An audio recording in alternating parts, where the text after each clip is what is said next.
Ya es momento de nuestra mesa de análisis aquí en Tele 13 Noche. Nos acompaña como todos los lunes el analista político y académico de la Universidad Autónoma, Tomás Duval. ¿Cómo estás, Tomás? Bienvenido, buenas noches. Muy bien, buenas noches, Álvaro. Académico de la Universidad Central, director de Tú Influyes, Axel Callis. Axel, bienvenido también. Muy buenas noches, don Álvaro. Hablemos del momento de la campaña, con las últimas encuestas, con la franja, por donde quieran partir. A ver, las encuestas fueron más o menos parejas, ¿no? Yo como nunca vi todas las encuestas más o menos con el mismo resultado, sí. Cuando uno las llevaba a base 100, o sea, de los votos válidamente emitidos, donde habían diferencias era, por ejemplo, los nulos y los blancos, cosas así. Me parece que el comando de Janet Jara entendió la señal de la encuesta y que está metiendo el pie en el acelerador. Esencialmente con la franja, una franja muy diferenciadora.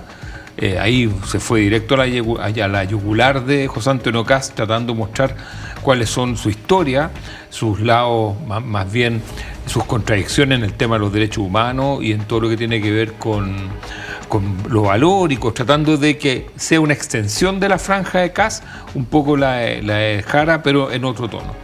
Y por otra parte, José Antonio Kast tratando de mostrar su lado blando en un ambiente controlado, un ambiente calientito ahí con unas señoras que aparecen tratando de decir, bueno, que no es cuico, que no es nazi, un poco contando su historia familiar, su historia, la de los padres, como para darle una dimensión más blanda a esta idea de que el voto para Kast es un voto mucho más racional, mucho más pragmático, si se puede decir, y no tan enamorado como sucede con otros votos.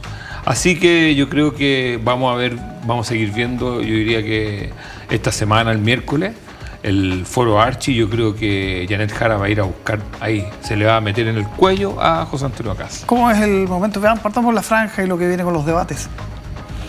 Yo te diría que básicamente Jara tiene una estrategia de atacar directamente a Kast, ya sea en los temas, yo diría, algunos valóricos, otros en materia de derechos humanos, y me parece que esa es la estrategia, directamente al hueso del candidato.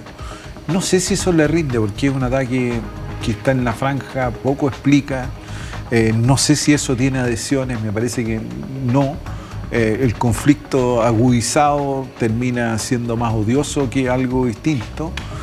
Y Kast no ha caído en ese juego, por lo menos hasta el momento sigue buscando su espacio y no ha caído directamente en ese juego.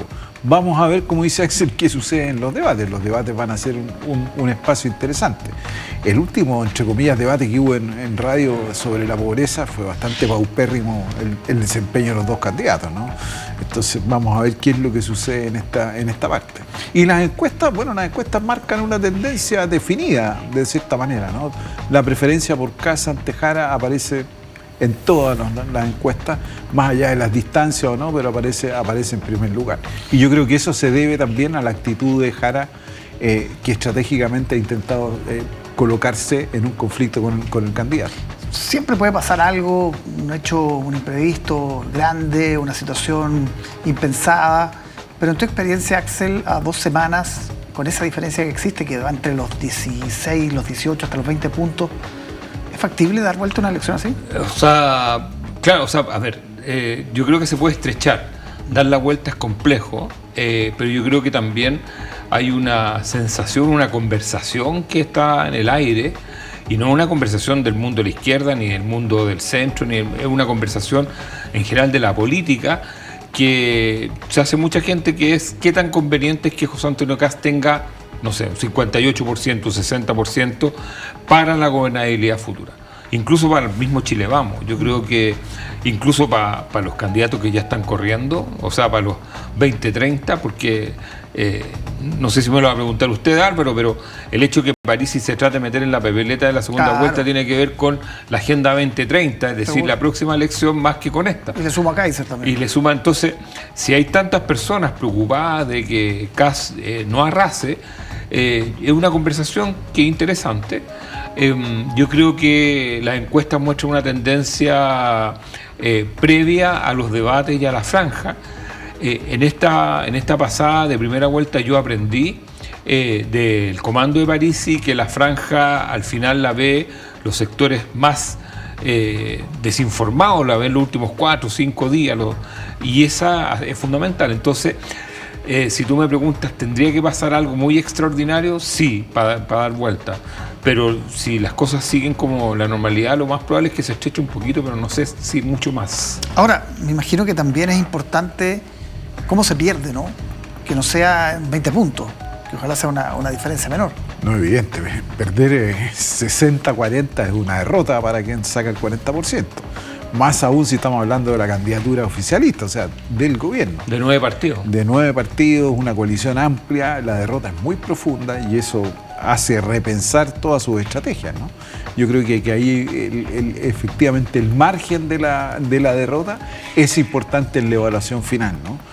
Si esto se estrecha 55-45, también una derrota contundente, pero ya no es 60. 60 es un número casi mágico que a quien pierde es un mazazo muy fuerte en la cabeza, ¿no? Sí. Aparte que se confirma esta idea del nuevo clivaje, que yo creo que eso también es muy importante, Sí, porque es importante. de una u otra forma la política ha estado marcada durante 30 años sobre el plebiscito, el sí y el no, y hay un grupo importante de personas de la derecha esencialmente que dicen que el nuevo clivaje es el rechazo y el apruebo, y por lo tanto esa es la polaridad que hay que buscar en términos políticos. Así como la Concertación buscaba siempre el no, el 55-56% del no, la derecha estaría en los próximos años buscando siempre reproducir este arco del rechazo, que incluso podría servir para gobernar. Y eso es un 62%. Por lo tanto, todo lo que pueda construir el actual oficialismo sobre el 40%, ya se empieza a alejar de ese fantasma del apruebo-rechazo. Sí, veamos los movimientos que han pasado en estos días. A mucha gente le impresionó ver, por ejemplo, a Jimena Rincón, a Jorge Tadud, entregando el apoyo a José Antonio Kast, que era una imagen como... Fue gente que participó de los gobiernos de Bachelet, por ejemplo.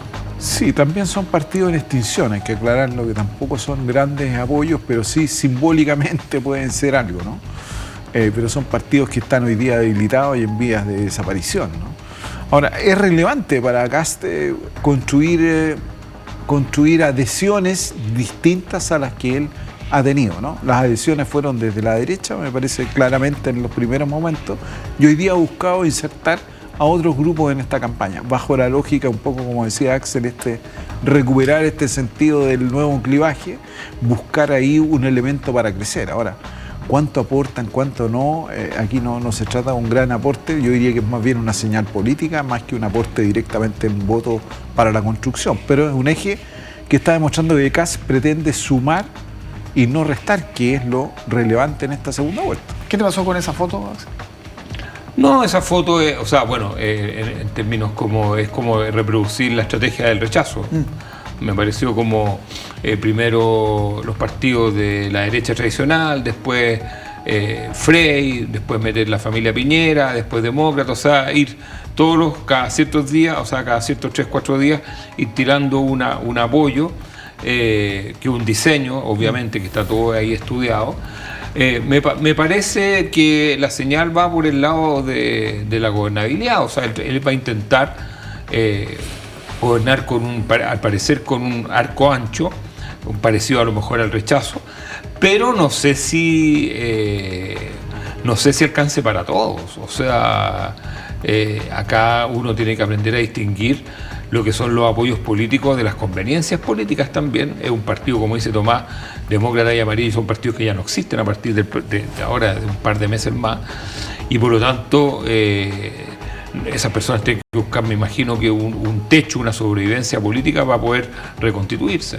La decisión del PDG, Tomás, esto de votar nulo o blanco, con esta consulta que no tenemos muchos detalles, pero que finalmente parece ser la señal que se envía, ¿cómo la interpretas? Mira, la consulta poco transparente en general, ¿no? Si uno mira históricamente, la participación interna en los partidos ronda alrededor del 18%. Yo creo que por ahí pudo haber andado un poco la participación es interna. Alta, ¿no? igual. Es alta, sí, pero como promedio, estoy diciendo en un promedio muy largo, ¿no? Pero me parece que eso podría haber sido, pero es una señal política de que Parisi está presente, ¿no? Parisi está jugando en esta segunda vuelta y quiere marcar un punto. Vamos a ver si ese punto le resulta o no, dada el escenario, ¿no? Porque si baja de la cantidad de votos que tenía, la verdad que es un fracaso su acción, ¿no? Pero más bien está proyectándose en lo que viene adelante. Es lo básico de una candidatura de esta naturaleza. Seguimos hablando de Parisi, ¿eh? O sea, primero hablamos los primeros 4 o 5 días, después nos mandó a todos los analistas a ver quién era el voto Parisi, después apareció Pamela Giles y ahora aparece en el voto. O sea, de hecho mucha gente va a decir nulo Parisi, o sea, ahora lo que hace es que el nulo no aparece, lo que hay que hacer, para las personas que no saben anular un voto, hay que votar por 2 personas para anular un voto, no por una, o no hacer Walt Disney. Entonces, ojo, no es tan fácil anular un voto, o sea, hay que tener una técnica. Y en la segunda vuelta, en general, no hay tanto voto. No, pues sí. Entonces, es al revés, digamos. La apuesta es extremadamente arriesgada. ¿Por qué? Porque el nulo y blanco fueron 500.000, que es menos del 4%, en una masa de 13 millones y medio, y apostar a que eso va a ser 2 millones y medio, 3 millones, porque ¿cuánto tendría que sacar para que Parisi dijera: me han escuchado, me pertenece ese nulo y blanco, me pertenece? Más de 3 millones. Más de 3 millones, o sea, si saca 2 millones y medio, quiere decir que ya la gente no le gustaba la oferta, pero apoderarse de tal envergadura de voto requiere una cifra importante. Bien, Axel Tomás, muchísimas gracias por estar con nosotros como todos los lunes. Muy buenas noches. Muy buenas noches.